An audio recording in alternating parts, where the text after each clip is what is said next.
গাজা জুড়ে অভিযান জোরদার করেছে ইসরায়েল। এর নাম দিয়েছে অপারেশন গিডিয়নস চ্যারিয়টস। রবিবার স্বাস্থ্য মন্ত্রণালয় জানায়, ইসরায়েলের হামলায় অন্তত ১৩৫ জন ফিলিস্তিনি নিহত হয়েছে। নিয়ে মোট প্রাণহানি ছাড়িয়েছে ৫৩,৩০০।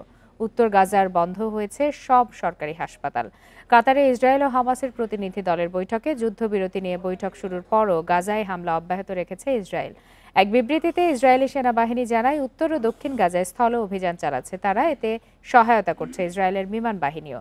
ইসরায়েলের হামলায় ৫ সাংবাদিক নিহত হয়েছে বলে জানিয়েছে হামাস। যুদ্ধ শুরুর পর থেকে ২৩০ জনের বেশি ফিলিস্তিনি সাংবাদিকের মৃত্যু হয়েছে। এদিকে কায়রোতে মার্কিন প্রেসিডেন্ট ট্রাম্পের শীর্ষ উপদেষ্টার সঙ্গে বৈঠক করেন মিশরের প্রেসিডেন্ট। এ সময় গাজায় যুদ্ধবিরতি ও সাহায্য প্রবেশের আহ্বান জানান আবদেল ফাতাহ আল সিসি।